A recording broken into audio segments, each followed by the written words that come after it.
ที่นี่เมื่อมานอนบัดนี้ว่างจากการงานเต็มที่แล้วถิ่มซะความคิดอันเก่าของตลอดมือตลอดเว้นมาแล้วเริ่มจดจ่อในปัจจุบันกราบพระ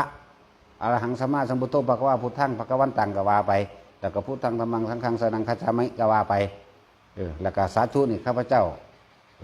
าขอตั้งจิตเจตนาในการรักษาศีล 5นับตั้งแต่บัดนี้เป็นต้นไปจนกว่าจะถึงตี 5หรือจนกว่าข้าพเจ้าจะตื่นนอนเนี่ยแล้วก็พอตาวางจิตแล้วก็ตั้งจิตคือว่าจับลมหายใจนั่นเองจับลมหายใจแล้วเห็นในจุดอุณาโลมมันเกิดเมื่อจุดอุณาโลมมันเกิดแล้วจังค่อยๆนอนลงไปนอนแล้วก็นอนทรงฌานไปเลยบัดนี้ถ้ามันรับได้หันก็รับไปเลยถ้ามันตายหรือมันก็ไปหอดนิพพานธรรมดาบ่ทุกอย่างมันบริบูรณ์หมดแล้วเพราะว่ามันบริมีอารมณ์อันพอใจและไม่พอใจไม่เกิดมันเป็นอุเบกขาหรอกมันไปของมันดอกหน้าเฮ็ดไปเถอะเฮ็ดไปซุมื้อเดี๋ยวมันจะเกิดความเคยชินเมื่อใดความเคยชินเกิดขึ้นแล้วอาชีพและการงานของเฮาสิพลิกได้บัดนี้พลิกได้เด้เปลี่ยนได้เด้นอนกับนอนยังผู้มีบุญจิตมันสงบเหมือนว่านอนยังผู้มีบุญเจ้ากรรมนายเวรมันสิมาให้ผลเดี๋ยวนี้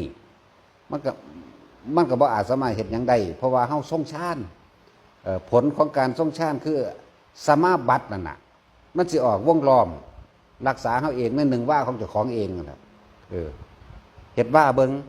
ว่าในเจ้าของเองนั่นแหละเป็นตัวรวมไว้แล้วบ่อาจสามารถให้ผลได้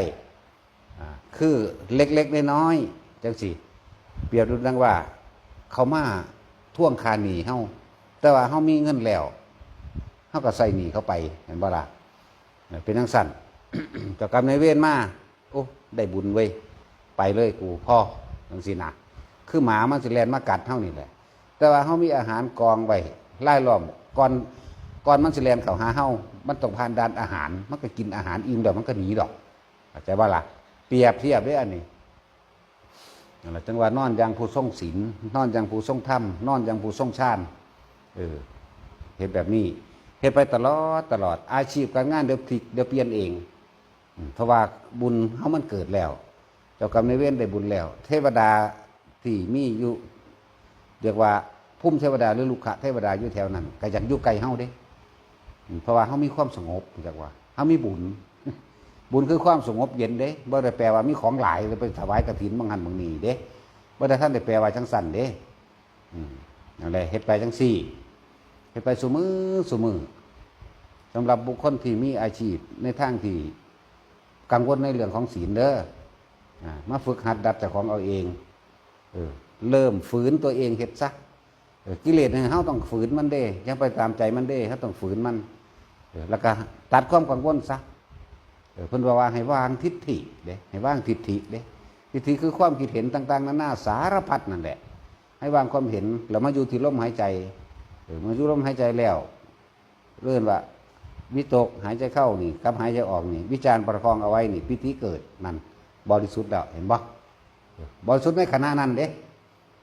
ให้สบายใจลดหน้าเฮ็ดเถอะหน้าเดี๋ยวสิรู้เองดอกหน้าบ่ได้เสียหายนึงดอกวางมานะทิฏฐิลงที่ว่าบ่มีในอันนั้นบ่มีในอันนี้อย่ามาเถียงภาษาบ่เฮ็ดไปเฮ็ดแล้วสิเข้าใจเอง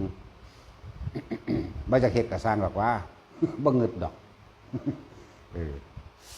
นะครับจังไว้